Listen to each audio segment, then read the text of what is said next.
Even though you can't pick the family you're born into, some of these families need to be avoided. As one of the 5 families that dominate organized crime in the New York region, the Bonano crime family has a history longer than my arm, so let's try and keep it concise. This family was seen as the most brutal of the 5 families during the 20th century, so don't go making all buddy-buddy. Their origins can be traced back to the town of Castellammare del Golfo, located in the province of Trapani, Sicily. Their boss, by the way, was Giuseppe Pepe Bonano, and his older brother and advisor, Stefano. I hope I didn't butcher my Italian. The clan's strongest ally was the leader of the Magadino clan, Stefano Magadino, the brother of Joseph's maternal grandmother. During the 1900s, the 2 clans feuded with Felice Buccellato, the boss of the Buccellato clan. So in 1902, Stefano arrived in New York and became a powerful member of the Castellammare clan. After the deaths of Stefano and Giuseppe, their younger brother Salvatore took revenge by killing members of the Buccellatos. So by 1903, Salvatore married Catherine Bonventre, and on January 18th of 1905, she gave birth to Joseph. 3 years later, Salvatore moved his family to New York City and began establishing dominance and control in the Castellammare community of Williamsburg, Brooklyn. So while operating in Brooklyn, the Castellammare leaders were able to secure the criminal organization's future. As of 2017, the family had 110 established members and over 500 associates. They were responsible for numerous planned killings and accidental deaths over the years, to the point where I spent like a half an hour today trying to count them all. I kept getting lost in my count. There was too many. Genghis Khan rose from obscurity in a small corner of the Mongolian steppe to form the largest land empire in history. For the Mongols, the family was the central pillar of society. Genghis' sons and then grandsons extended the empire to reach from the western shores of the Black Sea to the Pacific. So these Mongols, often outnumbered, conquered through their mastery of tactics and psychological warfare. So if a city or an entire people surrendered, they would treat them well. They'd allow them to enjoy the fruits of a secure world. If they resisted, well, you and your city are gonna feel the full fury of the enraged invaders. Despite all the violence that took place as the Mongols extended their rule, once they were in power, the lands were safe, they were well controlled. In many cases, this represented a distinct improvement from previous conditions. Subjects had considerable personal liberty, such as the freedom to follow their own religion, but at what cost? Because this comes with a price. Some experts calculate that 11% of the world's population died because of the Mongol expansion. That's a lot of people. The Ptolemies of ancient Egypt ruled between 305 to 30 BC and are responsible for such a long list of mysterious deaths that they had to be listed today. So they viewed family members as a fight to the death, where you constantly try to eliminate your closest relatives before they did it to you. So let's say P IV killed his mother, who had previously killed her husband because he was having an affair with her mother. So then he married his sister Arsinoe III, who was immediately killed after her husband/brother's death. Her son, P V, had his mother's killers ripped to pieces by an angry group of people. P VII was either killed by his uncle or his father, we're not super sure on that one. P VIII married Cleopatra II, but began an affair with her daughter, Cleopatra III. He had his son cut into pieces and then sent them to his mother. Ugh. So P IX tried to kill his mother, Cleopatra III, then married the first one, and then another sister, both called Cleopatra. P X married the daughter of P IX,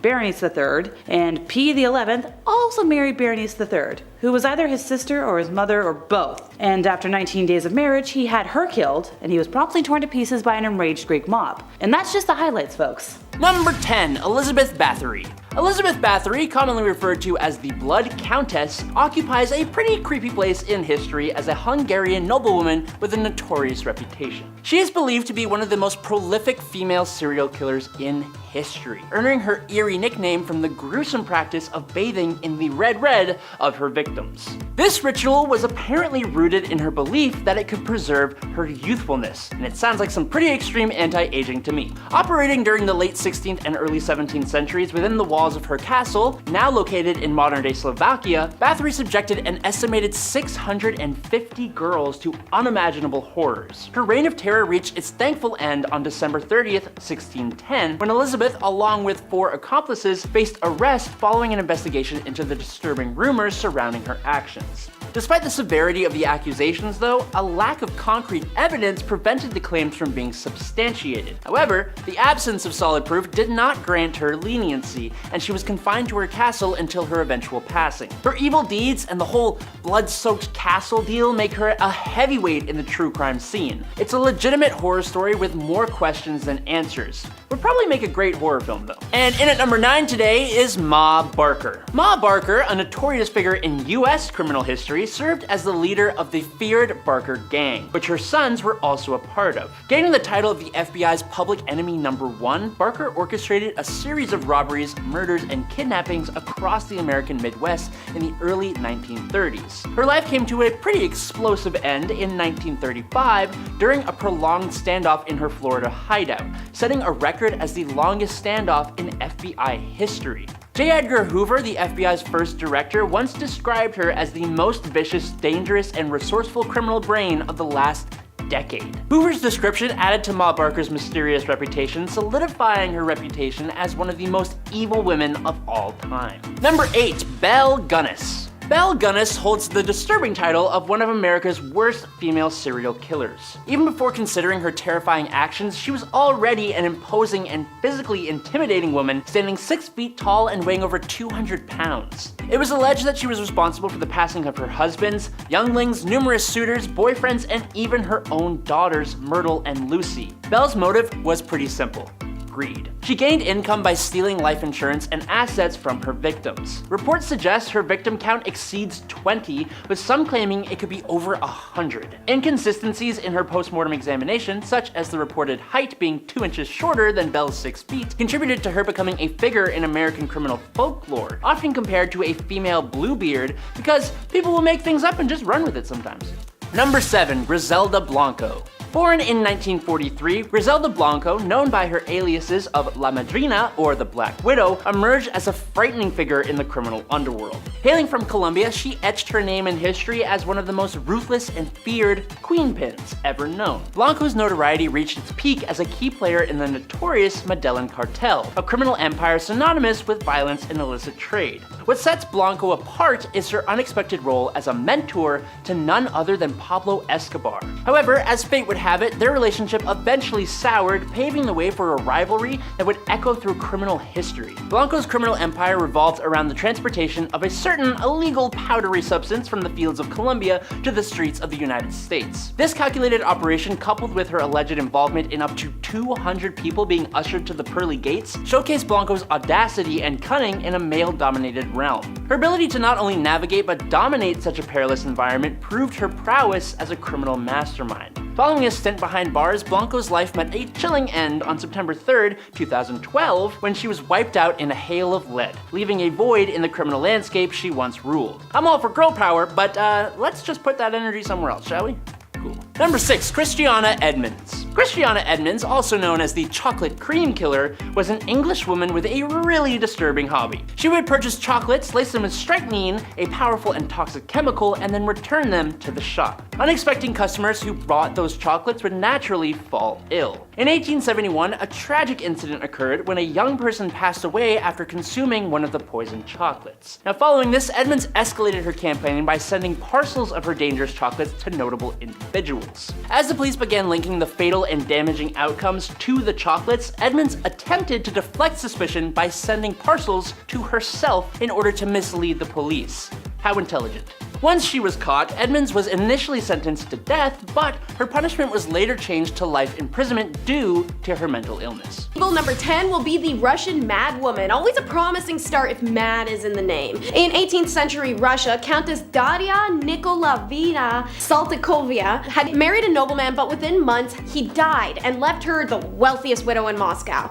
Living in an estate with 800 staff members, 2 sons, and nothing to do, it seems Daria turned to violence to fill the time. She'd punish her staff for every mistake they made, and sometimes they'd even be set up to make these errors intentionally. Then she'd beat them until she got tired of doing it herself and handed it off to another serf to do. After a little bit more of that, her victims would be taken and whipped to death in the stables as she watched. She'd throw logs at the girls because she disapproved of their work, and other victims were stripped nude and tossed out into the Russian winter. Women were pushed from windows, and one was forced to stand neck deep in a pond until she froze to death. She even tormented her victims by pouring boiling water on them. In the summer of 1762, letters by a male serf about the violence and death taking place at Daria's estate reached the Empress Catherine II, who was a normal person and thought nobility wasn't above the law. So she ordered the College of Justice to investigate. Daria was soon arrested and in 1762 was held for 6 years, while authorities conducted a long-winded investigation.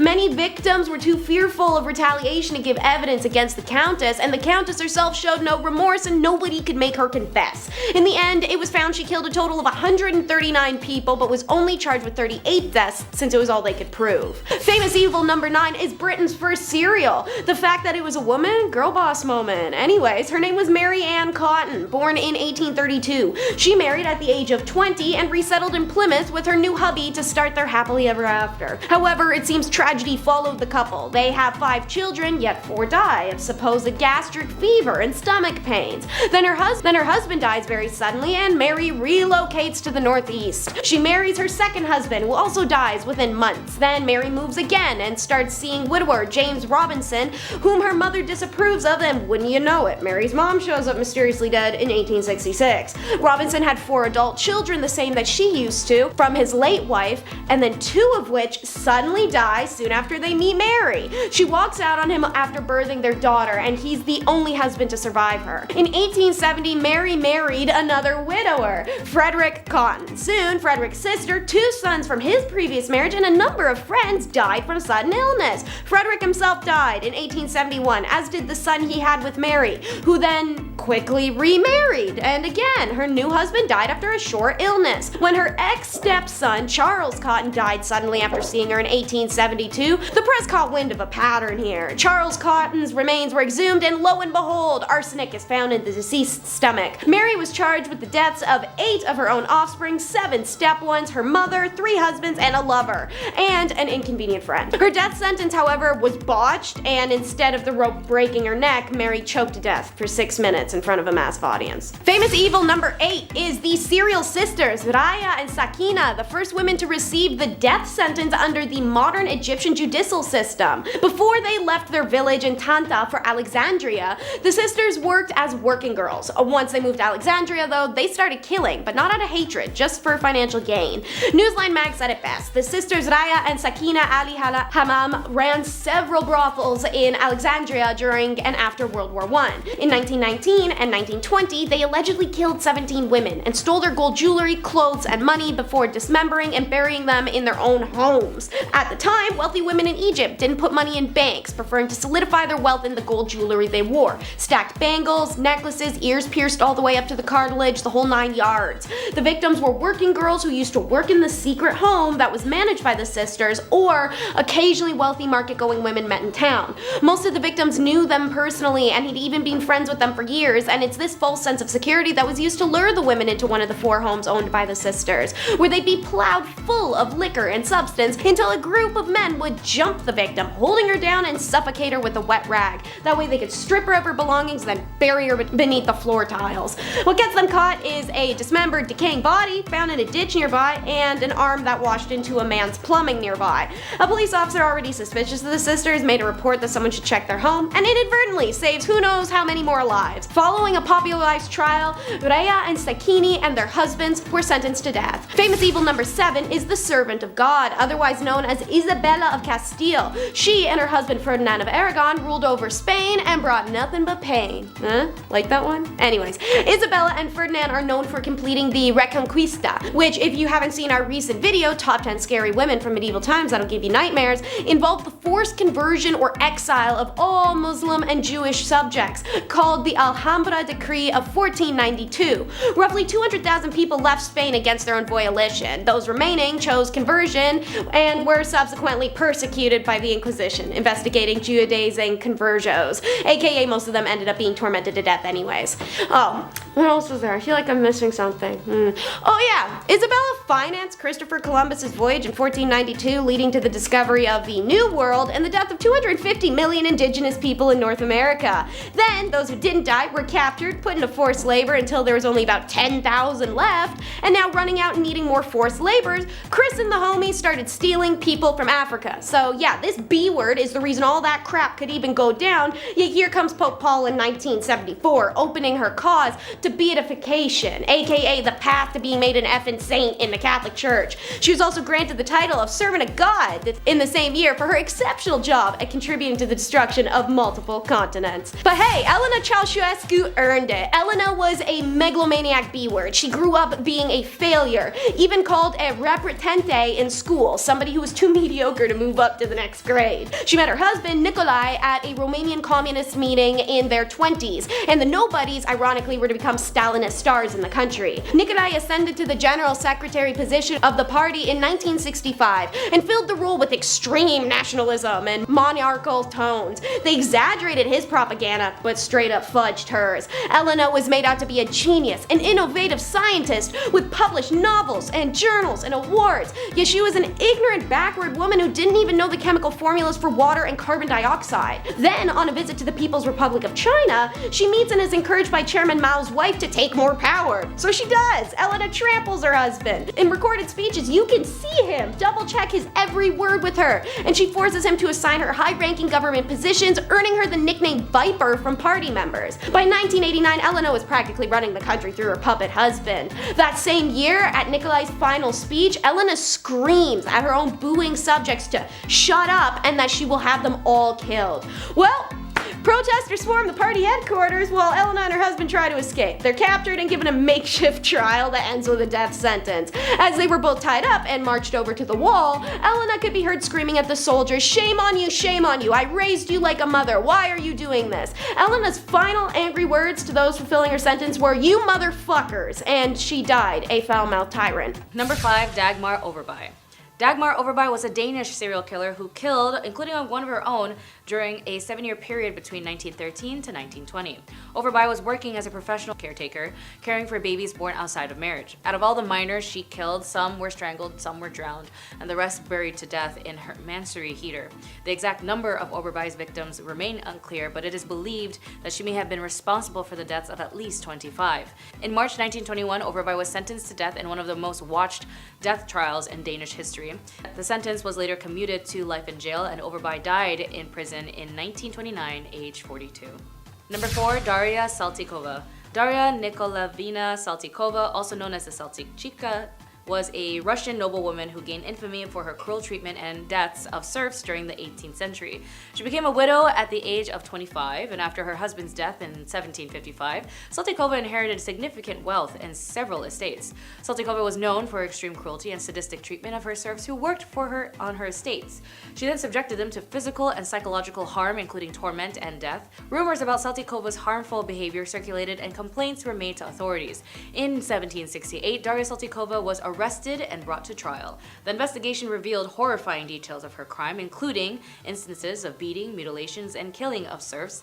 In 1768, she was sentenced to life imprisonment and perpetual penitence in a convent. Daria Saltikova died in 1801 while still in confinement, and her life and crimes became the subject of legends and stories, illustrating the extreme harm that some members of the Russian nobility inflicted on their serfs. In total, she ended up killing up to 140 people. Number 3, Leonetta Tanuli. My bad if I messed that up.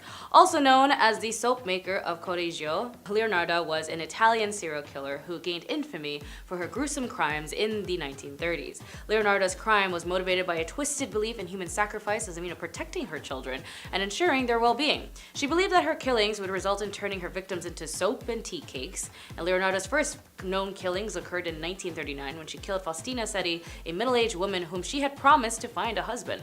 She subsequently killed 2 other women, Francesca Salvi and Virginia Cacioppo, using similar methods, and in 1946, Leonarda went to trial for her crimes. She was then found guilty and sentenced to 30 years in prison and 3 years in a criminal asylum.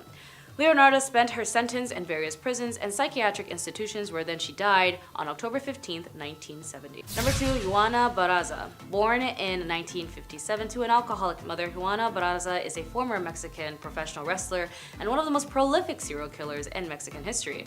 Between 1998 and 2006, Baraza, a remarkable, hefty, and muscular woman, killed between 42 and 48 elderly women. This earned her the nickname the Old Lady Killer, and it was long thought that the killer was a male, and it wasn't wasn't until January 2006 when Baraza was arrested fleeing from the home of one of her latest victims. She was found guilty on 16 charges of these crimes and sentenced to 759 years in prison. Considering all of her victims were older women, there is a chance it was due to childhood trauma from her alcoholic mother. She felt the need to take justice into her own hands and kill as many quote-unquote versions of her mother she could find. But of course, this is all speculation, and even if that was the case, whatever her experience was with her mother was a clear indication of her subconscious motive. And finally, number 1, Andita Marti. This Spanish woman is often referred to as a vampire owing to the nature of her crimes. It is generally believed that Marti kidnapped young people off the streets of Barcelona and put them to work in her brothel. It is also believed that Marti killed minors and used their blood and remains in various elixirs, and then she sold these elixirs to the rich, claiming that they would treat dangerous ailments like tuberculosis. 12 victims have been linked to Marti, although it's suspected that she killed many more. However, some historians defend Marti and argue that her crimes weren't as bad or as many as the traditional story suggests. Either way, people had died. All of these women had something in common, and it was their desire and thirst for death, revenge, or just plain sadistic. Either way, I wouldn't be too sure if I'd want to be alone in a room with anyone who thinks life is something you can just take away. Time for another one of the New York 5 families, the Genovese crime family. Also referred to as the West Side, they were founded by Charles Lucky Luciano in 1931 until being renamed after boss Vito Genovese in 1957. Originally in control of the waterfront on the west side of Manhattan, as well as the docks and the Fulton Fish Market on the East River waterfront, this family was run for many years by Vincent the Chin Gigante, who feigned insanity by shuffling unshaven through New York's Greenwich Village by wearing a tattered bathrobe and muttering to himself incoherently to avoid persecution.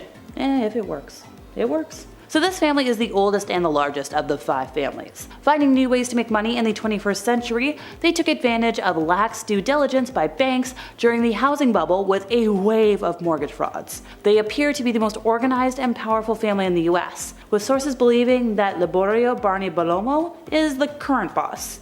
Maybe. Unique in today's mafia climate, the family has benefited greatly from members following Omerta, which is a code of conduct emphasizing secrecy and non-cooperation with law enforcement and the justice system. So while many mobsters from across the country have testified against their crime families since like the 1980s, this family has only had 11 members and associates turn in history, which is not a lot. Nay. They're known for crimes of, oh boy, let's see, racketeering, killing, labor union infiltration, extortion, illegal gambling, substances, loan sharking, bookmaking, truck hijacking, fraud. I could keep going, but we only have so much time. The Scottish Bean Clan. It might sound like a kind of yummy dish, but this isn't for recipes. We're not cooking here. They were a 45-member clan in Scotland in the 16th century that killed and feasted on over 1,000 people during, just 25 years. According to legend, Bean and his clan members were eventually caught by a search party sent by King James VI and lost their lives for their heinous crimes. Alexander Bean was born in East Lothian during the 16th century,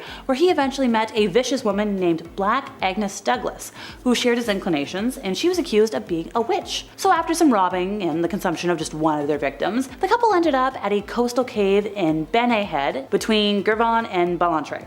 I tried. The cave was about 200 yards deep and the entrance was blocked by water during high tide. So this was a great hiding spot for 25 years. They produced 6 daughters, 8 sons, 14 granddaughters, and 18 grandsons. And yeah, the grandchildren were the products of keeping it in the family, if you get what I mean. So this clan thrived by laying very careful ambushes at night to rob and end individuals or small groups, bringing the bodies back to their cave where then, well, dinner time! They pickled the leftovers in barrels and discarded what they didn't need. Sometimes that would wash up on nearby beaches. This strategy was used to help conceal their crimes and lead villagers to believe that it was animals that were attacking these travelers. Look, the body parts and disappearances did not go completely unnoticed by the locals, but the clan stayed in their cave by day, took their victims at night. So they weren't exactly out and about. They were eventually captured alive, and they met their end without trial, because folks were like, yeah, that's subhuman, you don't need a trial, your life is over. Sonny and his fellow men had their fun parts cut off and thrown into the fire.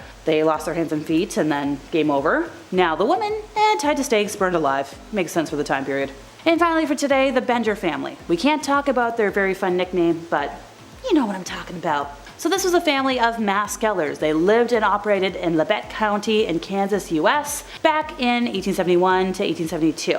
So we've got John, his wife Elvira, their son John Jr., and daughter Kate. And we don't know how many people specifically they killed, but if we're estimating, at least a dozen travelers. What do you mean by travelers? Well, they would visit the family's bed and breakfast, and then they'd be hypnotized to stay for dinner, given a seat of honor at the table, which was positioned over a trapdoor into the cellar. So they'd be distracted, and then somebody bops you on the head, you fall through the trapdoor, game over. Number 5. Mary I of England. Born on February 18, 1516, Mary I held the throne as Queen of England and Ireland from July 1553 until her passing. As the only surviving child of the marriage between Henry VIII and his first wife, Catherine of Aragon, Mary I's reign is notable for her brutal persecution of Protestants, earning her infamous moniker Bloody Mary. Her attempt to forcefully return England to Catholicism resulted in the forced passing of numerous prominent Protestants, contributing to a climate of fear and leading around 800 Protestants to flee the country, unable to return until her passing. During her reign, Bloody Mary implemented the heresy laws, which resulted in the burning of over 300 Protestants accused of heresy. Despite the widespread violence, Mary I was never prosecuted for her actions. However, after her passing on November 17, 1558, the winds of change swept through England, ushering away from her staunch Catholic policies. The efforts to re-establish Catholicism were ultimately reversed, marking a turning point in the religious landscape of England. Mary I's reign, entwined with religious strife and political turmoil, remains a complex chapter in history where power, ideology, and the consequences of persecution shape the course of a nation. Number 4. Wu Zetian. Between 665 and 690, Wu Zetian controlled China as empress through her husband, and later as empress dowager through her sons. However, in 690, she achieved a historic milestone by becoming empress, marking her as China's first and only official recognized female ruler. Wu Zetian maintained her authoritarian position from 690 until her passing in 705. Now, despite the significant achievements in expanding China's territory and establishing it as a powerful empire, her reign was unfortunately also marked by violence and bloodshed. Wu Zetian's rise to power was marked by a series of manipulative and ruthless tactics. She orchestrated the downfall of her political rivals, resorting to schemes such as false accusations, purges, anything to eliminate potential threats. While her success in building a powerful empire is acknowledged, she has faced enduring criticism for the ruthless tactics employed to do so. Number 3. Maryanne Cotton. Maryanne Cotton, who lived in the 1800s, left behind a criminal tale that's not all neatly documented. Back then, record keeping wasn't the greatest, so we're left with a bit of a puzzle when it comes to the exact details of her evil actions. But it's estimated that Cotton might have offed around 21 people. 3 of them were unlucky husbands, and a whopping 11 were her very own family. She had this not-so-friendly habit of using arsenic to bring their lives to an end, and then cashing in on their life insurance policies. The party came to a screeching halt, however, when she attempted this method on her stepson, Charles Edward Cotton, leading to her capture and the grand finale, a date with the executioner. Now, here's where it gets interesting. They gave her a short rope instead of the customary long one. This meant that instead of physics causing her neck to snap, she instead suffered a long, slow, agonizing suffocation. Number 2. Mary Piercy. Mary Piercy, born in 1866, lived in Kentish Town, North London, with her lover, Charles Creighton. Feeling unsatisfied with life, at the age of 24, Mary sought more, leading her to become romantically involved with a man named Frank Hogg. However, it seems that Frank was also already spoken for, being already married to his pregnant wife, Phoebe. The dark events unfolded on October 24, 1890, when a policeman discovered the almost severed body of a woman in Crossfield Road, Hampstead, along with a blood-stained pram. Mary's association with the crime drew attention when she displayed hysterical behavior at the mortuary while viewing the body of the deceased woman, later identified as Phoebe Hanelo, Frank Hogg's wife. The next day, the lifeless body of Hogg's daughter was found near Finchley Road, a mile away. This time, the cause was suffocation. As the police became more and more aware of the affair between Frank and Mary, they searched Mary's house and found broken furniture and bloodstains. Mary, seemingly unfazed, played the piano and sang loudly during the search. The police ended up uncovering an axe, 2 knives, blood-stained clothing, and love letters between the illicit couple. Mary's attempts to explain the stains as a result of taking out mice was met with understandable skepticism. The police gathered evidence from neighbors who had witnessed Mary wheeling a pram away from the house on the evening of October 24th and heard screams from her residence. The disturbing truth emerged during the trial at the Old Bailey in December 1890. Mary's defense claimed insanity, but it proved unsuccessful, resulting in her sentencing to be sent to hell. On December 23rd, 1890, at Newgate Prison, Mary Piercy faced execution by hanging, orchestrated by James Barry, just over a decade after her father, Thomas Wheeler, met a similar fate for a similar crime. I guess it kind of runs in the family.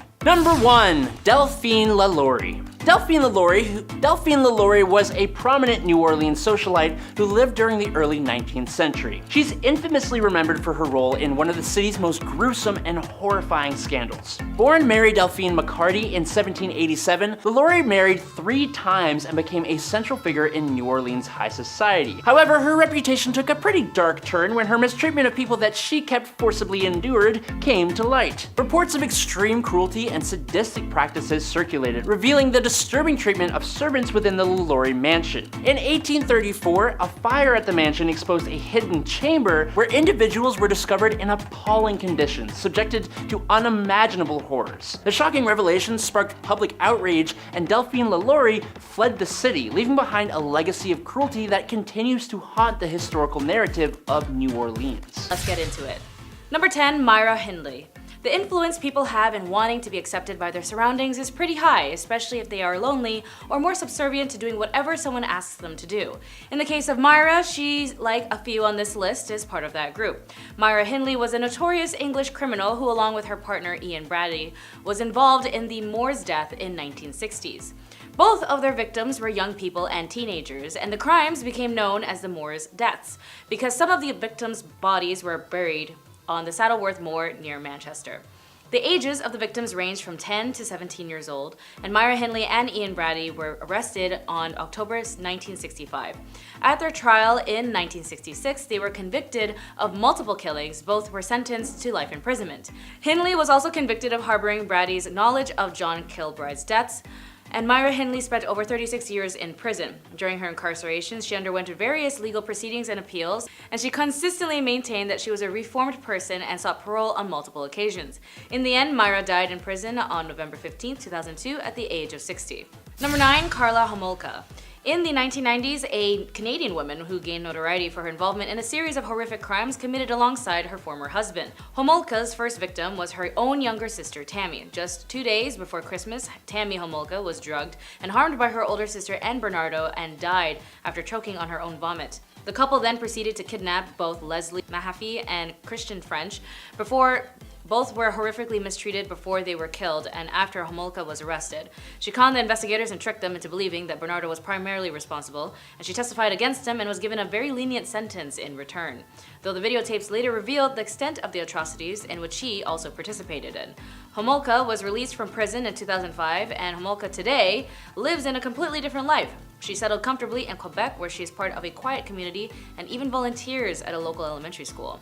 Number 8, Rosemary West. Part of the serial killing couple from the Gloucestershire area of England, Rose and Fred West killed at least 9 young women together throughout the 70s and 80s. After tormenting these people, the West would then kill their victims and bury their remains in a yard and their basement. As a result, their house would later become known as the House of Horrors. Rose West also acted independently and killed her own stepdaughter through Fred. In June of 1971, West was then convicted of 10 homicides in 1995, as well as in 2022, remains in prison. Fred West then also took his own life shortly after being arrested. Number 7, Amelia Dyer. Proving one of the Victorian era's most infamous criminals, Amelia Dyer could be one of the most prolific serial killers in human history. Back in Victorian England, people were paid for adopting babies in a practice known as baby farming. Amelia Dyer would then turn this into her profession and adopted numerous young people. She began by keeping them for a time until they passed of natural causes, but ultimately turned to disposing them shortly after adopting them, thereby keeping the money without having to actually raise them. One of Dyer's victims was found floating in the River Thames on March 30th, 1896, leading to her arrest and eventually execution. While the 6 victims may have been confirmed, it's believed that Dyer may have actually killed up to 400 throughout her life. In one of the most sensational trials of the Victorian period, she was found guilty and later hung. Number 6, Isabella I. Although they were noted as the Queen Regent of Castile and United Spain, the atrocities they had inflicted onto the world has been noted as an expansion at the hands of so many deaths. Isabella and Fernandad issued the Alhambra Decree in 1492, which resulted in the expulsions of Jews from Spain. This policy, driven by the religious and political motives, has been criticized for its impact on a significant population. She also supported the establishment of the Spanish Inquisition in 1478, while initially intending to ensure the orthodoxy of converts from Judaism and Islam. It later expanded its scope. The Inquisition was responsible for the persecution, torment, and execution of individuals accused of heresy. As well as her support for Columbus, as we know, led the discovery and eradication of the indigenous of America. Her desire and need of expansion through led to the world where it is today, left a blood trail of civilizations that were already established before they even got their colonial hands on. Famous evil number 5 is Hell's Bells. Belle Gunnis was one of America's most productive female killers. Homegirl was 6 foot tall and weighing in at over 200 pounds. She could have been out here competing in Olympic shot put, but she used her brutal strength for different uses. Insurance fraud. She is first married to a candy shop owner, and when the times get tough, she and her husband burn both the shop and their home for quickie insurance payouts. Then her husband dies suddenly from a brain hemorrhage, and Belle cashes in. The second husband, married in 1901, doesn't even survive a year. Apparently, a meat grinder fell on his head on accident, which worked out perfectly for Belle's dwindling coin pouch. Yet nothing nefarious is proven until after her alleged death. See, Belle's house burns one night in 1908. Inside, the body of the single mother is found alongside that of her offspring. Devastating stuff. But what kind of threw a pin in that was the dismembered feet, hands, and head found in the pig pen, and then the bones all found in the yard. The buckets of shattered bone dumped in ditches. All told, the remains of more than 40 people of varying age are exhumed. Suitors, boyfriends, suspicious people, etc. Now here comes some mystery for you. Belle's charred corpse doesn't match up with Belle herself. The skeleton was 2 inches shorter than it was supposed to be, and also it's missing its head. Kinda important for identification, don't you think? The man arrested for the arson and deaths, Ray Lamphere, who was also once her accomplice, stated Belle had set up the whole thing as a getaway scheme and skipped town. Famous evil number 4 is the Beast of Belsen. This SS guard was named Irma Gris, and she is one of the worst of the worst. Coming from a poor rural family, she watched her mother die by drinking acid when she learned of her husband's affair. Now left alone with said father, whom she now hated, Irma heard of the BDM, the girls' equivalent of the Yahtzee Boy Scouts, and begged to join. He forbade it, so she waited his ass out till she was 18 and could simply volunteer for guard work. She starts at Ravensbrück and then is transferred to the Big A. Irma had been dealt a bad hand by having such a violent father, and it seemingly rubbed off on her behavior, which isn't an excuse at all. She was cruel, wicked, and patrolled with a whip so she could flog anyone at any time she felt. Apart from being a complete sadist, attacking prisoners and killing them, she was also alleged to have forced intercourse on others, or upon threat of death, make them do it with each other. Yet she's that kind of evil, and it promoted her to the highest rank a lady could get in the SS, senior supervisor. The worst fact written about this woman was she was one of the many party members to request home items, lampshades specifically, be made out of prisoner's skin for her. She owned 3. After the war, she was sentenced to death at the Nuremberg tribunals. Captain Eric Brown, assigned to interrogate some of these people, said that Greece among them was the worst human being I have ever met. Famous evil number 3 is Vampire of Barcelona. So, Enriqueta Marti would have been seen shambling the streets of Barcelona, dressed in rags and smeared with dirt. Don't be fooled, as this was a ruse used to befriend and lure in the hungry off the streets to vanish into the shadows forever. Later on in the day, she returns home to a comfortable house, sheds her costume, dressing like a woman of respectable means and an alls woman. But when night returned, she's a figure of decadence and luxury, visiting casinos to find new clientele to visit her establishment, a brothel that served a certain type of illegal appetite. See, those she stole from the street were forced into her business, and when death came a-knocking on their bruised and broken minds and bodies, she would reduce, reuse, recycle, turning her victims into potions and concoctions. See, this horrific woman also pretended to be a witch doctor. She thought the blood, skin, and bones of useful or beautiful people could cure things like tuberculosis, or even go as far as to stop aging or make someone immortal. Then in 1909, the police come up banging on the door following an investigation, and she's arrested for running a brothel, but thanks to her powerful collections, she's off the hook. A few years later, though, she once again is approached by police, and using accusations of keeping chickens in her apartment as an excuse to gain entry, police find 2 people reported missing. Subsequent searches also reveal a sack containing bloody clothes and knives, then another container of 30 small pieces of human bone. After that, they gained access to a locked room and find pitchers and jars containing human remains, along with already prepared medicines ready for sale. And then behind a false wall in that room and in the ceiling, and buried in the gardens, they find the skulls and bones. She was taken into custody but died before reaching trial. Famous evil number 2 is the Bandit Queen. Sometimes when evil is given context, it's not so evil after all. Pretty much no woman on this list received that grace except for Foulon Davy. Born in 1963, Foulon was married off young, and her older husband violated and beat her regularly. She would run away only to be forcefully returned to him until he kicked her from his home for not fulfilling wifely duties, and she's exiled from her own village. In 79, she catches a charge for stealing, and her time in jail is also filled with bodily violation and beatings. She began to hate men who harmed women and waited in resentment for her moment to strike. Ironically, it's after her freedom from jail when she's suddenly taken captive by a crime syndicate. One member, Vikram, spares her from being violated by the members and kills the group's leader to ensure her safety. Homegirl falls head over heels right then and there. She joins the group and married Vikram. One night they even hit up her old village so she could publicly slay her old husband in the center of town as a warning. Foulon became an integral member of this group. After every successful crime, she would visit the temples nearby and thank the goddess Durga for protection. However, when 2 previous members return and find Vikram killed the leader, they kill him, and Foulon escapes with her life only to once again be jailed, violated, and beaten. When the villagers help her escape, she starts her own crime syndicate, and every crime committed, she funnels money back into poor communities and families. By then, she'd earned the nickname Bandit Queen. 17 months on, 14th of February 1981, she returned to where Vikram had been killed, ready for revenge. Foulon marched into the village dressed as a police officer, and when she failed to find all the men that she was looking for, she ordered her gang to just line up all the upper caste men in one line and let the ammunition fly. She continued on the warpath for 2 more years until February of 1983 she agreed to surrender to the government under specific conditions. She would only surrender to the Madhya Pradesh police, not UP police. She would lay down her arms only before Durga and the Mahatma Gandhi's pictures. She needed affirmation she wouldn't get the death penalty, and that the sentence of the other members of the syndicate wouldn't exceed 8 years, and she also demanded a plot of land for reconciliation and her entire family be escorted by police to the surrender ceremony. The police agreed to everything, and she surrendered and was charged with 48 crimes. Her trial was delayed for 11 years, which she served in prison, and she was finally released on parole in 1994. She actually later joined politics, representing political parties, until she is killed, sadly, outside of her own home in July of 2001 as revenge for the 21 men she killed in the Ben Mai incident. Our last famous evil is the soap maker of Correggio. Born in Montella, Italy in 1894, Leonarda actually did have the tragic life she claimed. She attempted to take her life multiple times in her youth before marrying Raffaele Pansarari against her mother's will, earning her the boot from the family home. So she gets her own home, which was destroyed in 1930 in a Pina earthquake. She lost 17 children before, during, and after this event, which really kicked off a slow and steady mental health decline. When her eldest son chose to leave for the Italian military, she began to truly believe she was cursed. So she did what all potentially cursed people do, hit up a psychic, who tells Leonarda that in her right hand is a prison and in her left is a criminal asylum. Somehow, this created a logic jump that someone was going to do something to her son and earn a place in one of those 2 buildings. So her superstitions only deepened with time. Becoming dangerously paranoid, she started to believe human sacrifice was the only way to protect her son.